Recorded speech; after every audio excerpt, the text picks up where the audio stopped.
Hey, Brian and Chris here from Resolve Technology. And today we want to talk about this new product out from Microsoft called Microsoft Mesh. Very interesting and maybe a little bit controversial. I know it is just Chris and I talking about this. We stumbled upon this article. Haven't had a chance to mess with this at all. It's all about 3D and, remote work and somehow, bringing people together with remote work. I don't know if this is the way to do it, and maybe down the road it'll get better. This looks a little wonky to us. I mean, in terms of it's almost like a video game. I have been in one of these immersive workspaces before for a webinar type of setup. It's kind of neat. It was actually for a conference during COVID. They had it. It wasn't Microsoft. I don't know. I didn't care for it, but that was, so this has been in the works for a while. Chris, what are your thoughts on this Microsoft Um, Mesh? I'm not surprised.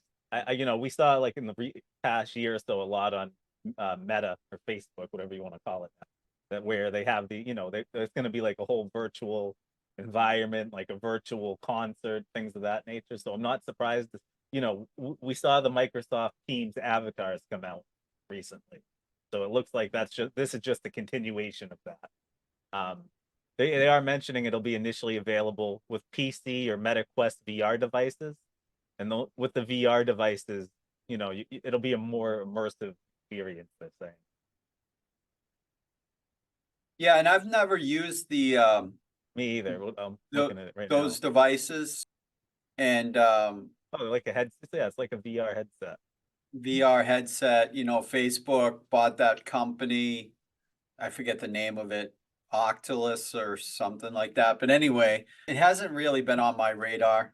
You're a gamer. I'm not a gamer anymore, but you're a gamer and you're not all that excited about it. Do No, you think it'll I'm help? semi-retired. You're semi-retired. Do you think it'll help, people who work remotely? Well, I mean, you see articles all the time. Someone has set up a recording for their Google Meet where they're not really present and they just have like a loop of them on video. So I mean, I don't know. It really depends. I guess it's good for like companies that are not just U.S. based. They might be all scattered all over the country or overseas, and you need some kind of immersion. This might suit them. But Yeah, like they for they us, they I don't see us ever using that. No. No, no, me neither. They do say though here that Microsoft reports 43% of leaders say relationship building is the greatest challenge in remote and hybrid work. Maybe they don't have enough challenging projects where they need to collaborate. Maybe they need to rethink their work. I don't know. I don't It know how seems to this me, introduces team building. Yeah. yeah, it seems to me like we have enough work. We don't need to create an immersive space. And some people need that synchronous type of environment rather than an async environment where, Right. you know, they need to be on meetings and things like that. There's definitely something to be said for in person. I don't think any of this stuff is really going to fix the in person part. There's nothing like in person. All these remote tools, Zoom and Teams and all that are great. It never fixes face-to-face conversations. Yeah. Anyway, you have anything else to add about that article? Um,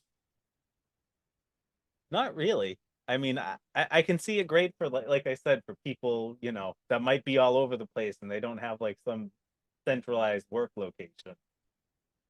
But I mean, I'm assuming it's going to take some work setting up these virtual environments and things like that. So, I mean, I guess it depends on the organization and their needs. Because they got this mesh editor here. It's almost like video game menus where you can, create a background, add items in to make it, look like monitors and stuff. Put a video up there. It's interesting, that's for sure. It is interesting, and that's why I brought it up and wanted to talk about it because it is cool. I mean, it's a interesting world between this and AI and everything that's happening. But I don't know. The more that Well, we get away from humans, it gets a little weird, I guess. Yeah. Yeah, So, you lose the human element to things, which isn't always that great of a thing. right, exactly. Even though we're computer geeks, we still like, you know, face to face once in a while. All right, cool. Thanks, Chris. Yep. I Bye.